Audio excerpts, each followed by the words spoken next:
গণভোটের ফল বাতিল চেয়ে হাইকোর্টে রিট করা হয়েছে, অর্থাৎ গণভোটকে অস্বীকার করার চেষ্টা করা হচ্ছে।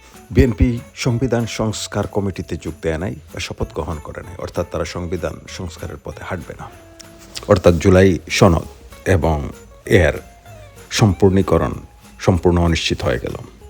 এখন প্রশ্ন হচ্ছে, যারা জামাতের বিভিন্ন সিটে রিগিং করে বিএনপিকে জিতিয়ে দিয়েছেন, সেই মানুষগুলা আজকে থেকে 1000 বছর পরে যখন কবরে উঠে দাঁড়াবেন, যে কোনো টাকার বিনিময়ে বা যে কোনো কিছুর বিনিময়ে যারা ভোট চুরি করেছেন বাংলাদেশের মানুষের, তারা তখন কী উত্তর দিবেন?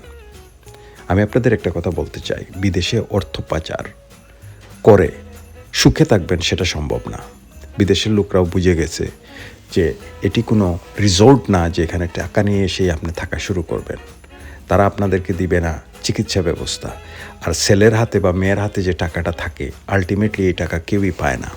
একটু খোঁজ নিয়ে দেখুন এই বৃদ্ধ আবালদের কী অবস্থা, যারা একসময় চুরি করে কোটি কোটি টাকা নিয়ে এসেছিলেন, তারা কী অবস্থায় এখন আছেন।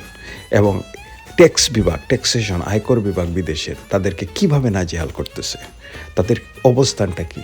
বৃদ্ধাশ্রমী এবং কবর হচ্ছে আপনাদের শেষ ঠিকানা। অতএব দেশের মানুষের প্রতি ইনসাফ করুন, ন্যায় বিচার করুন।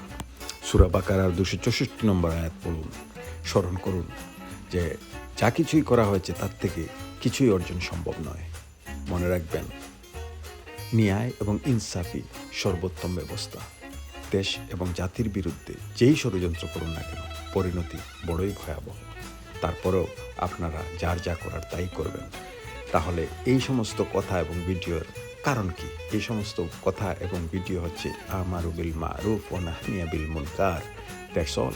প্রত্যেকেই তার কাজ এবং অর্পিত দায়িত্ব করতে হবে এবং সেটাই করার চেষ্টা করা হচ্ছে। ধন্যবাদ, ভালো থাকেন।